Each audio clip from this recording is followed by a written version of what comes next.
Guys അപ്പം നമ്മുടെ ഓഡിയൻ എലീനെല്ലാം കഴിച്ചു. ഇപ്പം നമ്മുടെ പുഞ്ചി നമ്മുടെ അടുത്ത് വന്നിട്ടുണ്ട്. അപ്പം നമ്മുടെ കുഞ്ഞാറ്റി സിംബേൻ്റെ കൂടിൻ്റെ മോള് ക്ലീൻ ചെയ്തുകൊണ്ടിരിക്കുകയാണ്. ആ ഷീറ്റെല്ലാം മാറ്റിയപ്പോഴാണ് വീണ്ടും 2 എലിക്കുഞ്ഞുങ്ങളെ നമ്മളവിടെ കണ്ടത്. ഗായ്സ് അപ്പം നമ്മുടെ കുഞ്ഞാറ്റി അതിനെ കയ്യിലെടുത്തിട്ട് വളർത്തണം എന്നൊക്കെ ഇപ്പോൾ പറഞ്ഞുകൊണ്ടിരിക്കുകയാണ് കേട്ടോ. നല്ല ക്യൂട്ടായിരുന്നു അവരെ കാണാൻ. എനിക്ക് ശരിക്കും പറഞ്ഞാൽ നമ്മുടെ ഗിനിപ്പന്നീൻ്റെ കുഞ്ഞുങ്ങളെപ്പോലെയാണ് തോന്നിയത്. പാവം തോന്നിയിട്ടോ. എന്തിൻ്റെ കുഞ്ഞാണെങ്കിലും അത് ഭയങ്കര ക്യൂട്ടും അതുപോലെ പാവമായിരിക്കും. പക്ഷേ ഇവരെ എങ്ങാനും വലുതായിട്ട് കൈ കിട്ടിയായിരുന്നെങ്കിൽ എൻ്റെ കൈ ഇപ്പം ഉണ്ടാവില്ല കേട്ടോ ഇവിടെ.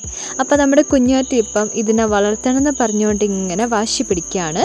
അപ്പോൾ ഇതാണ് നമ്മുടെ സിംബേൻ്റെ കൂട്. ഗായ്സ് ഇപ്പം നമ്മുടെ എലി എപ്പോഴാണ് ഇവിടെ വന്നതെന്നോ അല്ലെങ്കിൽ എപ്പോഴാണ് കുഞ്ഞുങ്ങളുണ്ടായോന്നോ നമുക്കറിയില്ല കേട്ടോ. അങ്ങനെ നമ്മുടെ എലി ഇവിടെ ഉണ്ടെങ്കിൽ പാമ്പും പുറകെ വരുമെന്നാണ് പറയുന്നത്. അപ്പം നമുക്ക് നെക്സ്റ്റ് വീഡിയോയിലൂടെ കാണാം. നമ്മുടെ എലികളെല്ലാവരും അവിടെ ഉണ്ട്. അപ്പോൾ എല്ലാവർക്കും ബൈ ബൈ.